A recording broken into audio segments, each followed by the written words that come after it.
Hello everyone.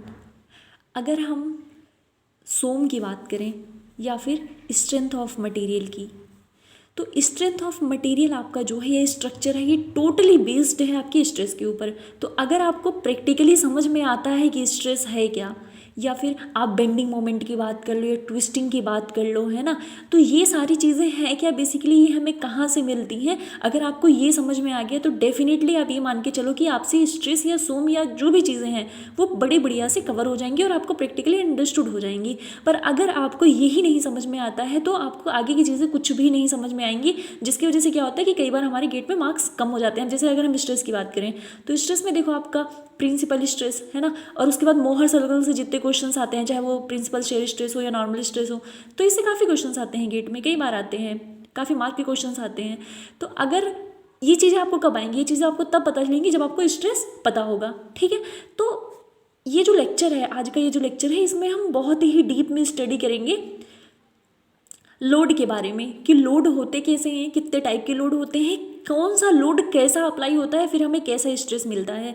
तो ये आज का लेक्चर काफ़ी इंपॉर्टेंट है। अगर ये लेक्चर आपको समझ में आ गया तो आप ये मान के चल सकते हो कि आगे के जितने भी लेक्चर्स आप सोम में करोगे या फिर गेट का जो भी सिलेबस है वो आपको डेफिनेटली समझ में आ जाएगा, आपको बिल्कुल टेंशन लेने की ज़रूरत नहीं पड़ेगी, ठीक है। तो हम सबसे पहले बात देखते हैं किसकी, स्ट्रेस की। तो देखो स्ट्रेस होता क्या है, देखो अभी बिल्कुल टेंशन मत लेना, क्योंकि अभी मैं स्ट्रेस का आपको डेफिनेशन बताऊंगी, फिर डेफिनेशन के अकॉर्डिंग हर एक वर्ड का क्या मीनिंग है I will discuss that here, okay. तो देखो स्ट्रेस का अगर हम डेफिनेशन की बात करें तो ये क्या होता है, the measure of internal resistance of the body against external load, ये है अपना डेफिनेशन। अब आप सब कुछ छोड़ दो, है ना, यहाँ पर बस एक वर्ड को पकड़ लो, दैट इज लोड, ठीक। लोड को पकड़ लो। अब देखो लोड क्या होता है, हमारा सबसे बढ़िया क्वेश्चन है कि लोड क्या होता है। तो लोड में भी अभी हम किसकी बात करेंगे, अभी हम बात करेंगे बस एक्सियल लोड की। कौन से लोड की, अभी हम बात करेंगे एक्सियल लोड की। बाद में हम लोड को बाद में हम लोड को क्लासीफाइड करेंगे, बट अभी हम जनरली बात कर रहे हैं एक्सियल लोड की, ठीक है। तो देखो अगर हम एक्सियल लोड की बात करें तो एक्सियल लोड कौन सा हुआ, ये वाला लोड। अभी इसे एक्सियल लोड क्यों बोलते हैं ये भी हम आपको दिखाएंगे। सबसे पहले हम देखते हैं स्ट्रेस का एक छोटा सा डेफिनेशन, और ये हम देखते हैं कि यहाँ पर लिखा है ना, the measure of internal resistance of the body against external load. तो इसका मतलब क्या है, पहले हम ये समझने की कोशिश करते हैं। हमने क्या माना, हमने कोई बार ले लिया, ठीक है। जैसे आप देख रहे हो यहाँ पर हमने एक बार ले लिया है, तो बार में लोड लग रहा है। अब bar along the axis, load along the axis लग रहा है, तो हमने इसको एक्सियल लोड कंसीडर कर लिया, दैट इज पी। अब हमने क्या करा, इसके ऊपर एक क्रॉस सेक्शन ले लिया। क्या ले लिया, क्रॉस सेक्शन ले लिया। इस क्रॉस सेक्शन को, अच्छा ये जो पी है ये क्या है आपका, ये एक्सटर्नल फोर्स है इंटरनल फोर्स है, that is external force, that is what, that is external force, ठीक। अब हमने क्या करा भाई, हमने इसका क्रॉस सेक्शन ले लिया। इसका क्रॉस सेक्शन अगर मैं इसको काट दूँ यहाँ से, है ना, इसको काट दूँ और काट के मैं इसको यहाँ ड्रॉ करूँ, तो ये क्या बन गया अपना, कुछ इस टाइप से बनेगा, इस टाइप से बनेगा। अब मेरी बात ध्यान से सुनो आप, देखो ये कोई ऑब्जेक्ट है अपना, ठीक। हम क्या कर रहे हैं, इसके ऊपर कोई भी एक्सटर्नल फोर्स अप्लाई कर रहे हैं। तो जब हम इसके ऊपर एक्सटर्नल फोर्स अप्लाई कर रहे हैं, आप ये भी छोड़ दो, आप सोच लो कि एक रबड़ ले लिया है आपने, रबड़ का एक टुकड़ा ले लिया है, रबड़ को आप इधर से खींच रहे हो, इधर से खींच रहे हो, तो आप देखते हो कि जब आप रबड़ को दोनों तरफ से खींचते हो तो रबड़ भी अपने एंटी डायरेक्शन में एक फोर्स लगाता है। एंटी डायरेक्शन में क्या लगाता है, एक फोर्स लगाता है, जिसे कि हम बोलते हैं इंटरनल फोर्स या internal resisting force. Internal resisting force, resisting मतलब क्या होता है कि जो भी आप फोर्स लगा रहे हो उसको वो रेजिस्ट करे, है ना, उसको लगने से रोके, तो उसे हम क्या कहते हैं, उसे हम रेजिस्टिंग फोर्स कहते हैं, ठीक है। तो जब मैंने इस वाले क्रॉस सेक्शन को काटा तो मैंने देखा कि यहाँ पर एक, इधर तो मैं एक्सटर्नल फोर्स लगा ही रही हूँ, उसके बाद भी क्या हो रहा है कि यहाँ पर कुछ छोटे छोटे करके इंटरनल रेजिस्टिंग फोर्सेस लग रहे हैं। तो जब हमने इनका जो समीशन होता है वो क्या होता है, इज इक्वल टू 0 होता है, ठीक है। So that's why we are considering stress is equal to P by A, और ये क्या होता है, न्यूटन पर मीटर स्क्वायर, और जिसको कि हम बोल सकते हैं पास्कल, ये हो गई इसकी यूनिट। अब ये तो तुम्हें पता चल गया कि जो स्ट्रेस है वो अपना क्या होता है, internal resisting force per unit area, internal resisting force per unit area, that is known as stress, ठीक। पर ये इंटरनल रेजिस्टिंग फोर्स अगर आया है तो क्यों आया है भाई, क्या है internal resisting force, why it is developed here. So these are many questions, so we will discuss each and every one in very detail, okay. So our first question is why internal forces are developed, why we need to, मतलब कैसे कैसे करके develop होते हैं। अगर हम कोई body की बात करें तो इंटरनल फोर्सेस अपने कैसे करके डेवलप होते हैं। अब देखो होता क्या है कि कोई भी सॉलिड ऑब्जेक्ट आप ले लो, है ना, कोई भी सॉलिड ऑब्जेक्ट ले लो। अभी सॉलिड ऑब्जेक्ट के बीच में क्या होते हैं, मॉलिक्यूल्स होते हैं, और मॉलिक्यूल्स के पास क्या होती है, इंटर मॉलिक्यूलर एनर्जी होती है ना। तो इंटर मॉलिक्यूलर एनर्जी जो है उसे अपन ऐसा इलास्टिक कंसीडर कर सकते हैं, है ना, क्योंकि देखो अब ये सॉलिड है, इसमें मान लो कि 4 मॉलिक्यूल हैं। अगर हम इसको पकड़ के खींचेंगे तो ये मॉलिक्यूल्स 4 ही रहेंगे, पर ये क्या करेंगे, इधर उधर भागने की कोशिश करेंगे और हर एक मॉलिक्यूल एक दूसरे से अटैच होगा। तो हमने क्या करा है, हमने यहाँ पर एक मान लो कि कोई एक हमने क्रॉस सेक्शन कंसीडर कर लिया और हमने यहाँ पर एक स्प्रिंग ले ली, है ना, एक स्प्रिंग ले ली। मैंने माना कि ये पॉइंट ए है और ये पॉइंट बी है। अब देखो अगर हम यहाँ पर एक्सटर्नल फोर्स लगाएंगे, तो जब हम एक्सटर्नल फोर्स लगाएंगे तो क्या होगा, इस स्प्रिंग में टेंशन क्रिएट होगा, और इस स्प्रिंग में टेंशन क्रिएट होने की वजह से ये क्या करेगा, एक एंटी फोर्स लगाएगा एंटी डायरेक्शन में। जैसे हम अगर इसको पकड़ के यहाँ पर खींचे तो एक फोर्स तो यहाँ पर ऑलरेडी लग ही रहा है फिक्स सरफेस की वजह से, तो ये स्प्रिंग क्या करेगा, एंटी फोर्स लगाएगा। तो इसे हम क्या कहते हैं, इंटरनल फोर्स। इसे हम क्या कहते हैं, इंटरनल फोर्स, है ना, या इसे हम कहते हैं इंटरनल रेजिस्टिंग फोर्स। ठीक है। तो जब भी कोई आपका सॉलिड ऑब्जेक्ट है, मान लो ये आपका सॉलिड ऑब्जेक्ट है, आप इसके ऊपर एक्सटर्नल फोर्स लगा रहे हो, तो एंटी डायरेक्शन में एक रेजिस्टिंग फोर्स डेवलप होता है, जैसे कि हम बोलते हैं इंटरनल रेजिस्टिंग फोर्स। और ये फोर्स, और जिस क्रॉस सेक्शन एरिया पे ये फोर्स लग रहा है, वो क्रॉस सेक्शन एरिया का जो रेशियो होता है that is known as stress. उसे हम क्या कहते हैं, स्ट्रेस कहते हैं। ये बात क्लियर हो गई। अब देखो, अब अगर हम बात करें, है ना, कि क्योंकि स्ट्रेस का फॉर्मूला अपना क्या हो गया, स्ट्रेस इक्वल टू P/A। ठीक। अब ये जो स्ट्रेस का फॉर्मूला P/A है वो हर जगह वैलिड है? नहीं, बिल्कुल नहीं, क्योंकि स्ट्रेस किसके ऊपर डिपेंड कर रहा है, it is totally dependent on the cross section area, because sigma is equal to P/A। ठीक है। तो आपको पता है कि आप रेजिस्टिंग फोर्स जो भी लगा रहे हो that is another thing, but it is totally dependent on the cross section area. So first of all you have to know that if we will change the cross section area, then ultimately the value of stress will be change. Okay, so देखो अब यहाँ पर हम अगर बात करें कि ये P/A क्यों डेवलप हो रहा है, तो देखो सीधी सी बात है, जैसे कि sigma is equal to P/A है ना, तो ये कैसे क्रॉस सेक्शन एरिया के ऊपर कैसे डिपेंड कर रहा है, या यहाँ पर एरिया वेरी क्यों नहीं कर रहा है, that is the reason we have to know, है ना। देखो क्या होता है कि जैसे अब ये अपना कुछ इस टाइप का बार था, मैं एज्यूम करके चलती हूँ कि यहाँ पर 4 मॉलिक्यूल्स थे इसके, मैंने एज्यूम करा है ना, हालांकि ऐसा हो भी सकता है, नहीं भी हो सकता है। हमने क्या करा, इसके ऊपर एक्सटर्नल फोर्स लगाया दैट इज टेंसाइल फोर्स। ठीक। अब देखो हमने क्या करा, इसको काट दिया, है ना। तो जब मैंने इसको काटा, मैं ये क्रॉस सेक्शन ड्रॉ कर लेती हूँ। ठीक। तो यहाँ पर 4 मॉलिक्यूल्स थे और यहाँ पर 4 मॉलिक्यूल्स थे। अब मैं क्या कर रही हूँ, एक तो फोर्स यहाँ पर लग रहा है, दूसरा जब मैं इसको इधर खींच रही हूँ तो ये जो है, ये मॉलिक्यूल्स जो है वो इधर एक एंटी डायरेक्शन में रेजिस्टेंस क्रिएट कर रहे हैं। तो अगर मैं इसको देखूं भाई, तो ये जो एंटी डायरेक्शन में जो रेजिस्टेंस क्रिएट हो रहे हैं इन मॉलिक्यूल्स, अगर ये मॉलिक्यूल पहले यहाँ थे तो अब यहाँ आ जाएंगे बाद में, तो यानी कि ये सेम ही क्रॉस सेक्शन एरिया बना रहे हैं, यानी कि मॉलिक्यूल्स के बीच में कोई वेरिएशन नहीं हो रहा, जो क्रॉस सेक्शन एरिया है हर एक मॉलिक्यूल का वो सेम है। So that's why we are considering कि यहाँ पर sigma is equal to P/A, यानी कि एरिया जो भी अपना क्रॉस सेक्शन का एरिया है हम वही कंसिडर करते हैं। ठीक है। तो यहाँ से स्ट्रेस का अपना फॉर्मूला आता है P/A, but this formula is not valid in all the cases. The reason is because I have already told that the stress is totally dependent on the pressure, totally dependent on the area. Okay, so अगर मान लो हमें क्या करना हो कि देखो, अगर हमें स्ट्रेस डिराइव करना है तो स्ट्रेस डिराइव करने के लिए हमारे पास 2 पॉइंट होने चाहिए। पहला पॉइंट इज कि नेट एक्सटर्नल फोर्स कितना होना चाहिए, 0 होना चाहिए। दूसरा क्या है कि जब हमने फोर्स लगाया, मान लो कि किसी भी जैसे कि अब यहाँ पर हमने फोर्स लगाया था, तो फोर्स लगाने के बाद जो फोर्स का डिस्ट्रीब्यूशन था वो कैसा हो रहा है, इसके ऊपर भी, क्योंकि फोर्स जिस तरह से डिस्ट्रीब्यूट होगा उससे हमें क्या मिलेगा, एरिया मिलेगा, तो ये भी इसके ऊपर डिपेंड करता है। यानी कि we have to derive the stress, then we have to know the 2 conditions. First is net internal force is equal to 0 and the another one is how net forces is distributed to the area. अब देखो, जैसे आप लोगों ने पहले भी पढ़ रखा होगा कि sigma is equal to P/A, ठीक है। आपने ये भी पढ़ रखा है sigma is equal to My/I, and आपने टाउ की भी वैल्यू पढ़ रखी है, ठीक है। तो ये कैसे वेरी करते हैं, why these datas are going to vary, why, what is the reason behind it, because stress is already same, so why the data are going to be I mean vary, ये vary क्यों करते हैं, what is the reason behind this, so we will know the every answer of all these questions, so must.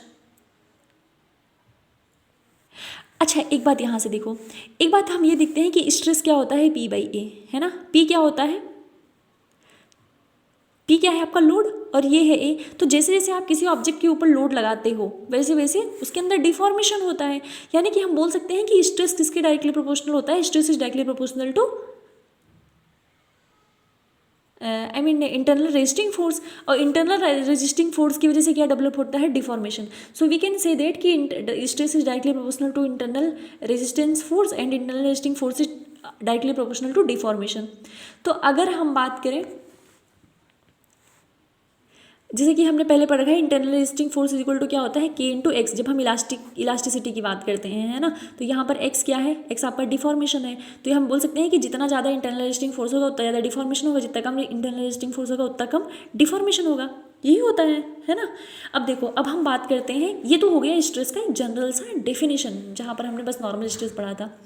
अब हम बात करते हैं कि नॉर्मल स्ट्रेस बेसिकली क्या होता है, लोड पर यूनिट एरिया, यानी कि हम लोड भी वेरी कर सकते हैं और क्रॉस सेक्शन एरिया भी वेरी कर सकते हैं। अगर हमने लोड वेरी करा तो स्ट्रेस चेंज हो जाएगा, अगर हमने क्रॉस सेक्शन एरिया वेरी करा तब भी स्ट्रेस अपना क्या हो जाएगा, चेंज हो जाएगा। ठीक है, तो पहली बात हम देखते हैं कि लोड अपने कितने टाइप के होते हैं। तो देखो, लोड को हम दो टाइप से क्लासीफाइड कर सकते हैं, पहला होता है फोर्स और दूसरा होता है मोमेंट। फोर्स मतलब एक ही डायरेक्शन में लग गया, मोमेंट मतलब वहाँ पर मोमेंट क्रिएट हो रहा है। ठीक है, तो फोर्स और मोमेंट ये क्या होते हैं, लोड के दो टाइप्स होते हैं। अब हम बात कर लेते हैं फोर्स की। तो फोर्स अपने दो टाइप के होते हैं, एक तो होता है एक्सियल और दूसरा होता है आपका ट्रांसवर्स। क्या होता है, एक्सियल और ट्रांसवर्स।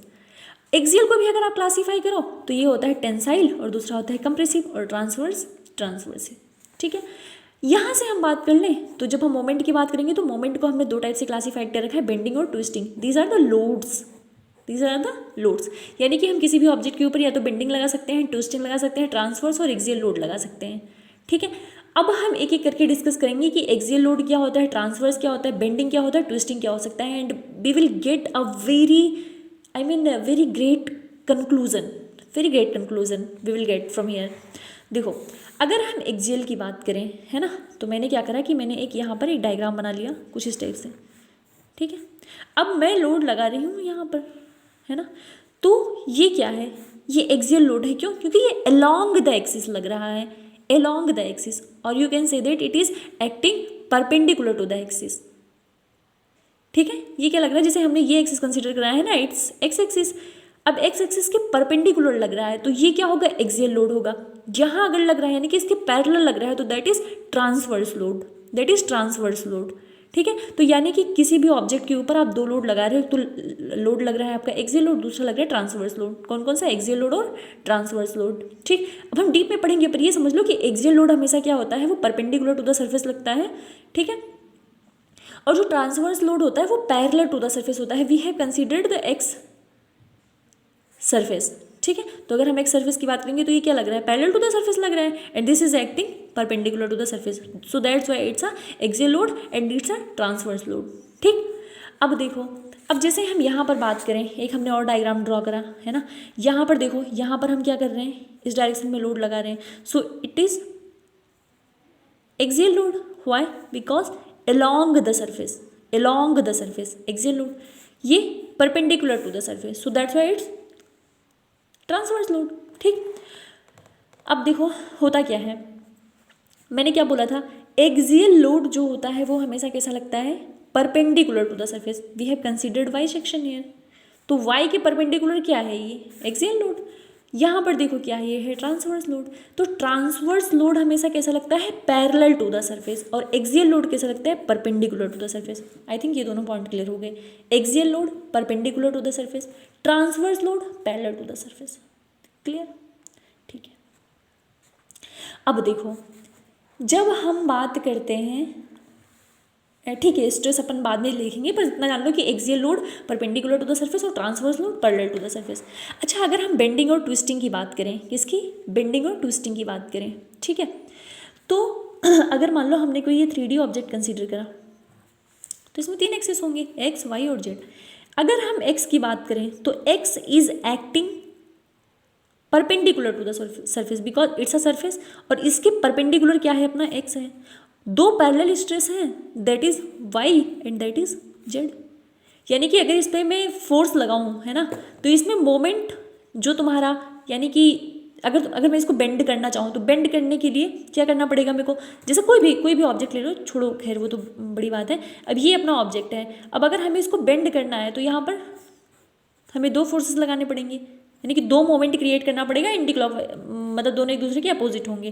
ठीक, यहाँ पर एक चीज़ और लगेगा, ये क्या हो जाएगा अपना एक्स एम, यानी मोमेंट अपना क्रिएट हो रहा है एक्स डायरेक्शन में। अगर ऐसे भी ना समझ में आए तो सिंपल सा समझ लो कि अगर यहाँ पर हमने कुछ ऐसा शेफ्ट कंसीडर किया, क्योंकि बेंडिंग और ट्विस्टिंग का केस ज़्यादातर शेफ्ट वगैरह में ही आता है, तो हमने शेफ्ट कंसीडर करा। यहाँ पर 3 एक्सिस होंगी, एक्स वाई और जेड। एक्स डायरेक्शन में भी मोमेंट क्रिएट होगा, वाई डायरेक्शन में भी मोमेंट क्रिएट होगा, जेड डायरेक्शन में भी मोमेंट क्रिएट होगा। अब अगर तुम यहाँ से देखो, है ना, यहाँ से अगर हम देखें तो क्या है, ये अपना हो गया, ये जो फिंगर है मेरी वो हो गई क्या, एक्स डायरेक्शन, ये हो गया वाई और जेड। तो वाई जेड क्या है, एक दूसरे के पैरेलल है, मतलब अगर मैं ऐसे हाथ घुमाऊँ तो वाई जेड क्या है, एक दूसरे के बिल्कुल पैरेलल है। ठीक है, तो वाई जेड क्या है, एक दूसरे के पैरेलल है, यानी कि ये क्या है, ट्रांसवर्स लोड है, और पैरेलल किसके है, पैरेलल टू द एक्सिस भी है। एक्स जो है वो क्या है, परपेंडिकुलर टू द एक्सिस है। ठीक है, एक्स क्या है, परपेंडिकुलर टू द एक्सिस है। तो यहाँ पर हमने लिख लिया कि x is perpendicular to the axis and y and z both are parallel to the axis. ये क्या है, पैरेलल टू द एक्सिस। ठीक है, अब देखो, पहली चीज़ ये समझ लो कि यहाँ पर क्या हो रहा है, यहाँ पर अगर मान लो कि मुझे क्या करना है, इसको बेंड करना है, क्या करना है, बेंड करना है। तो हमने पहले देखा था कि यहाँ पर दो पैरेलल फोर्सेस लग रहे हैं एक दूसरे के, तभी जाके ऑब्जेक्ट क्या हो रहा है, बेंड हो रहा है। यानी कि बेंडिंग के केस में अपने दो पैरेलल स्ट्रेस लगते हैं, तो ये जो पैरेलल स्ट्रेस यहाँ पर प्रोड्यूस हो रहा है, due to this the bending will produce. ठीक है, अब अगर मान लो कि हमें क्या करना है, इसको मतलब ट्विस्ट करना है। ट्विस्ट मतलब क्या होता है, किसी चीज़ को घुमाने से, हम पेन से कैप को घुमाते हैं, है ना, तो इसके लिए हमें क्या करना पड़ेगा, फोर्स लगाना पड़ेगा किस डायरेक्शन में, किसी भी एक डायरेक्शन में। मान लो इस डायरेक्शन में हम फोर्स लगा रहे हैं, तो ऐसे करके ट्विस्ट हो जाएगा। ठीक है, तो ये क्या होता है, ट्विस्टिंग। यानी कि ट्विस्टिंग हमेशा कैसा लगता है, परपेंडिकुलर टू द सर्फेस, और बेंडिंग हमेशा लगता है पैरेलल टू द सर्फेस। तो जैसे हमने वहाँ पर ट्रांसवर्स और एक्सियल पढ़ा था, वैसे यहाँ पर बेंडिंग और ट्विस्टिंग है। Transverse is always parallel to the surface and twisting, देखो यहाँ से कंक्लूजन हम लिख लेते हैं, क्या, यहाँ से देख लो, है ना, सीधी सी बात है। जब भी हम बात करेंगे ट्विस्टिंग मोमेंट की, तो ट्विस्टिंग जो होगा वो हमेशा एक्स डायरेक्शन में होगा, that is perpendicular to the surface, और इसे हम क्या बोलते हैं, टोर्जन या फिर टॉर्क। जब हम बात बेंडिंग की करते हैं तो बेंडिंग हमेशा क्या होता है, पैरेलल टू द सरफेस, और पैरेलल कौन कौन से होंगे, आपके वाई और जेड डायरेक्शन में जो भी फोर्सेस लगेंगे that will be parallel to the surface. ठीक है, तो चलो ठीक है, वो तो खैर हम स्ट्रेस में डिस्कस करेंगे। अब देखो, अब हम बात कर लेते हैं, देखो हमने लोड पढ़ लिया है ना सॉरी, स्ट्रेस क्या होता है, लोड पर unit area, internal resisting force per unit area. अब हमने फोर्स यानी कि लोड पढ़ लिया। अब लोड के बाद हम देखेंगे कि स्ट्रेस कितने टाइप के होते हैं। तो जैसे हमारे लोड, अब स्ट्रेस को हमने दो टाइप से क्लासिफाइड कर रखा है, डायरेक्ट स्ट्रेस और इनडायरेक्ट स्ट्रेस। डायरेक्ट स्ट्रेस जो प्रोड्यूस होते हैं वो ड्यू टू फोर्स प्रोड्यूस होते हैं, इनडायरेक्ट स्ट्रेस आपके ड्यू टू मोमेंट प्रोड्यूस होते हैं। जैसे हमने देखा था कि अगर फोर्स की बात करो तो फोर्स आपके दो टाइप के होते हैं, एक्सियल और ट्रांसवर्स। तो यहाँ से स्ट्रेस जो मिलेगा वो मिलेगा एक्सियल और शेयर। यानी कि जब आप एक्सियल स्ट्रेस किसी ऑब्जेक्ट में लगेगा तो वहाँ से आप यानी कि कहीं पर अगर एक्सियल फोर्स लगेगा then you will get axial stress, and अगर कहीं पर ट्रांसवर्स लोड लग रहा है तो आपको मिलेगा शेयर स्ट्रेस। ठीक, अब एक्सियल को फिर हमने दो कंपोनेंट में डिवाइड कर दिया, टेंसाइल और कंप्रेसिव, और बेंडिंग को फिर टेंसाइल और कंप्रेसिव बेंडिंग, और दूसरा होगा टोर्जन। डिटेल एक्सप्लेनेशन इसका हम देखेंगे। अब देखो क्या होता है, अगर हम डायरेक्ट एक्सियल स्ट्रेस की बात करें तो डायरेक्ट एक्सियल स्ट्रेस जैसे अभी हमने थोड़ी देर पहले देखा था, हमने ये ऑब्जेक्ट ले लिया है ना, इसके ऊपर हम फोर्स लगा रहे हैं। अगर हम इसको काट दें तो यहाँ पर देखो क्या हो रहा है, कुछ इस टाइप का इंटरनल फोर्स डेवलप हो रहा है, तो इसको हम क्या बोल देंगे, P/A। ठीक है, अब ये टेंसाइल है। ठीक है, अब कंप्रेसिव यानी कि इंटरनल रेजिस्टिंग फोर्स कुछ इस टाइप से लगाएगा, यानी कि किसी भी ऑब्जेक्ट को हम यहाँ पर देखो कंप्रेस कर रहे हैं, तो अगर हम कंप्रेस करेंगे तो यहाँ पर कंप्रेसिव फोर्स लगा देगा। कंप्रेसिव फोर्स लगाने से क्या होता है कि -P/A हो जाएगा। देखो एक चीज़ ध्यान देने वाली बात ये है कि जब हम मैथ की बात करते हैं तब प्लस माइनस मतलब होता है वैल्यूज़ कम और ज़्यादा, पर जब हम सोम की बात करते हैं तो सोम में प्लस माइनस मतलब होता है ये डायरेक्शन, मतलब कि एंटी डायरेक्शन, है ना, डायरेक्शन को ये शो करता है प्लस और माइनस, ये कम और ज़्यादा की क्वांटिटी को शो नहीं करता। ठीक, अब देखो अगर हम डायरेक्ट स्ट्रेस की बात करेंगे तो डायरेक्ट स्ट्रेस क्या हो जाएगा अपना, जो भी है पी बाई, अगर डायरेक्ट शेयर स्ट्रेस की बात करेंगे तो tau average is equal to P by A, क्योंकि ट्रांसवर्स लोड लगा रहे हैं तो ट्रांसवर्स लोड हमेशा इस डायरेक्शन में लगेगा, क्योंकि फोर्स अगर यहाँ लग रहा है तो ट्रांसवर्स लोड इस डायरेक्शन में लगेगा, तो ये क्या हो जाएगा पी बाई ए। ठीक है, अब हम बात कर लेंगे किसकी, now we will talk about the indirect और ड्यू टू मोमेंट।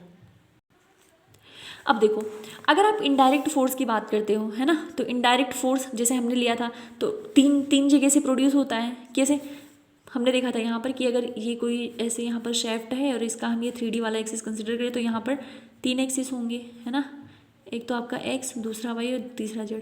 y और z एक दूसरे के पैरेलल हैं और x क्या है, परपेंडिकुलर है, तो x से हमें क्या मिलेगा, ट्विस्टिंग मिलेगा। कैसे, ये आपको पता है। इससे हमें क्या मिलेगा, बेंडिंग मिलेगा। द रीज़न इज दिस कि किसी चीज़ को बेंड करने के लिए हमें 2 पैरेलल फोर्स चाहिए और किसी चीज़ को ट्विस्ट करने के लिए हमें सिंगल परपेंडिकुलर फोर्स चाहिए। ठीक है, तो इनडायरेक्ट स्ट्रेसेस अपने कुछ स्टेप से हो जाएंगे। ठीक है, अब देखो अगर हम बेंडिंग की बात करें, है ना, तो बेंडिंग में हमने 2 टाइप के पढ़े, कंप्रेसिव और टेंसाइल। कैसे होते हैं कंप्रेसिव और टेंसाइल, या फिर बेंडिंग इक्वेशन जो अपनी ये आती है वो क्यों आती है। तो देखो ये हमारा कोई ऑब्जेक्ट है, अगर हम इसको बेंड करना है तो हमें एंटी डायरेक्शन में 2 फोर्सेस लगाने होंगे जो कि पैरेलल हो। अब हमने क्या करा, इसको बेंड कर दिया, तो बेंड करने के बाद हमने माना कि हमारा स्ट्रक्चर कुछ ऐसा आ रहा है। तो यहाँ पर देखो जब हम इसको बेंड करेंगे तो ये सर्फेस एरिया इंक्रीज हो जाएगा, है ना, यानी कि यहाँ पर टेंशन क्रिएट हो रहा है। ये क्या हो रहा है, डिक्रीमेंट हो रहा है, यानी कि यहाँ पर कंप्रेशन क्रिएट हो रहा है। तो देखो होता क्या है कि एक पर्टिकुलर पॉइंट ऐसा आएगा, है ना, कि जहाँ पर एक्सिस आपका, वैसे इसका अगर हम ग्राफ ड्रॉ करें या स्ट्रेस डिस्ट्रीब्यूशन ड्रॉ करें तो पहले क्या होगा, ये अपना मान लो सरफेस था, है ना, तो क्या होगा, कुछ फोर्स आपका इस डायरेक्शन में लगेगा और कुछ फोर्स आपका इस डायरेक्शन में लगेगा। तो जब दोनों को आप मिला दोगे तो एक पर्टिकुलर पॉइंट में जो स्ट्रेस की वैल्यू होगी वो क्या होगी, सेम होगी। तो दोनों एक दूसरे को इंटरसेक्ट करेंगे तो इसकी प्रोफाइल कुछ इस टाइप से हो जाएगी, है ना।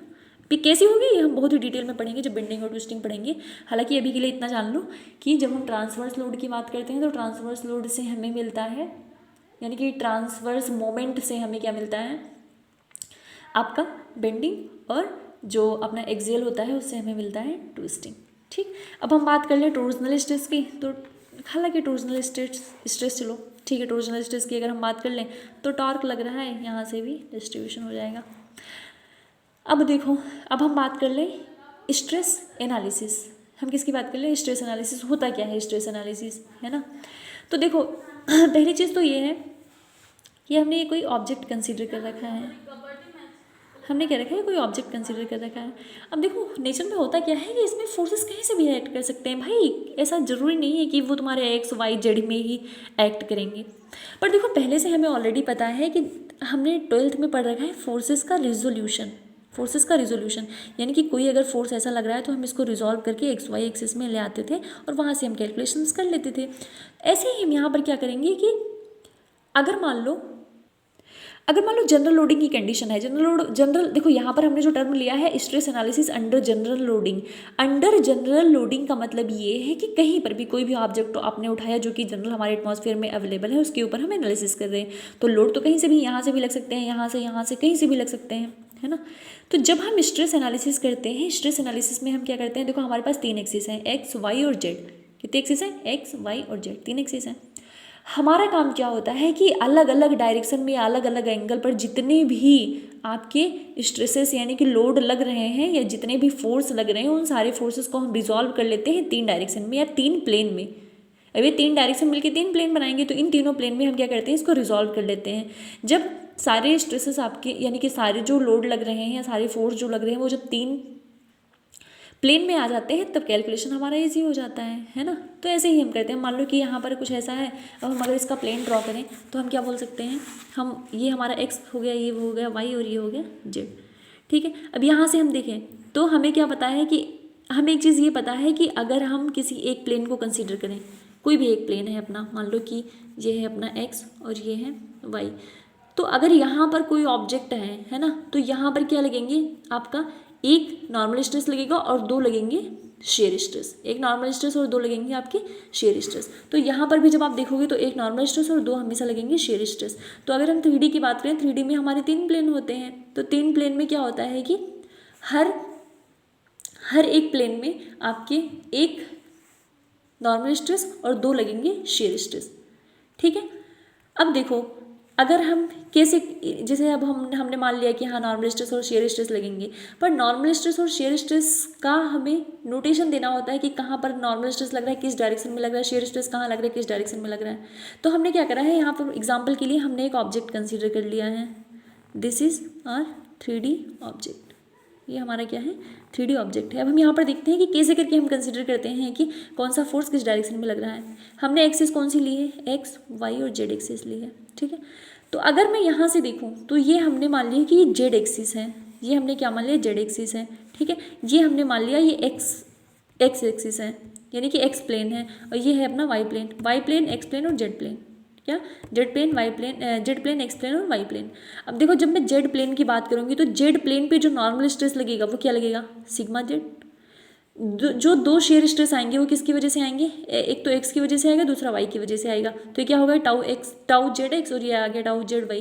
अगर आप यहाँ पे बात करोगे तो टाउ एक्स जेड, और ये यहाँ पर कौन सा स्ट्रेस लगेगा, सिग्मा एक्स एक्स, और ये आ गया आपका टाउ एक्स वाई, और ऐसे करके इसका आ गया। देखो एक चीज़ यहाँ पर आपको समझने में दिक्कत हो रही है, यहाँ पर लिखा है टाउ एक्स वाई, है ना। तो इसमें जो पहला वर्ड होता है ये बताता है प्लेन। प्लेन मतलब किस प्लेन में आप अभी हो, ये बताता है डायरेक्शन। ये क्या बताता है, डायरेक्शन। फर्स्ट यूनिट प्लेन, मतलब फर्स्ट जो वर्ड है या फर्स्ट अल्फ़ाबेट आपका बताता है प्लेन, और दूसरा बताता है डायरेक्शन, ठीक है। अगर हम यहाँ से मान लो कि हमने ये ले लिया, अब यहाँ पर हम कोई ऑब्जेक्ट रख दें, है ना, कोई भी 3D ऑब्जेक्ट हमने ले लिया है, और इस 3D ऑब्जेक्ट की हम क्या कर रहे हैं, स्टडी कर रहे हैं, एनालिसिस कर रहे हैं। ये डिपेंड करता है कि हमने किसको x माना है, किसको y माना है, किसको z माना है, और साथ ही साथ इसके ऊपर डिपेंड करता है कि हमने कौन सा रेफरेंस एक्सिस लेके ये सारी कंसिडरेशन करी है, ठीक है। तो अगर मैं यहाँ पे देखूँ, है ना, तो अब ये जो अपना फेस है, ये जो भी फेस है आपका, इस वाले फेस को अगर मैं मान लूँ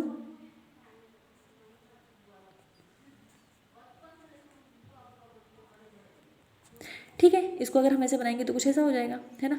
अब यहाँ पर देखो ये क्या है अपना, ये और ये नीचे वाला वाई प्लेन है ना, और ये और इसके बगल वाला आपका क्या है, देखो ऊपर नीचे, ऐसे ऐसे देख लो, सीधे देख लो, ये क्या हो गया आपका एक्स प्लेन, ये क्या हो गया y plane, and this one is z plane, ठीक है। तो ये जो फेस है इसको हम एक्स कंसिडर कर सकते हैं, ये जो फेस है इसको हम वाई कंसिडर कर सकते हैं, और इसको हम क्या कंसिडर कर सकते हैं, जेड कंसिडर कर सकते हैं, ठीक है। तो यहाँ पर जब हम स्ट्रेस की बात करेंगे तो क्या लगेगा, सिग्मा एक्स, इसकी बात करोगे तो क्या लग जाएगा, सिग्मा जेड, और इसकी बात करोगे तो सिग्मा वाई। उसके बाद 2 अगर आपका एक्स डायरेक्शन, देखो अगर आप सिग्मा वाई की बात कर रहे हो, है ना, तो जो दोनों शेयर स्ट्रेस लगेंगे वो किस में लगेंगे, एक्स डायरेक्शन में और जेड डायरेक्शन में। अगर आप सिग्मा जेड की बात कर रहे हो तो जो दोनों स्ट्रेस लगेंगे वो वाई और जेड डायरेक्शन में लगेंगे। जेड की बात कर रहे हो तो एक्स और वाई डायरेक्शन में लगेंगे। ऐसे करके इनका डिस्ट्रीब्यूशन होता है, जो कि आप यहाँ से आसानी से देख सकते हो। हालांकि इसमें टेंशन लेने की बिल्कुल ज़रूरत नहीं है, हम फोर्सेस का रिजोल्यूशन पढ़ेंगे, है ना, साथ में हम ये पढ़ेंगे कॉम्प्लीमेंट्री शेयर स्ट्रेस क्या होता है, बहुत अच्छे से हम इसको समझेंगे। तो अभी तो इंट्रोडक्शन पोर्शन में जस्ट इतना ही हम कंसिडर करते हैं। नेक्स्ट देखो आप, अब हम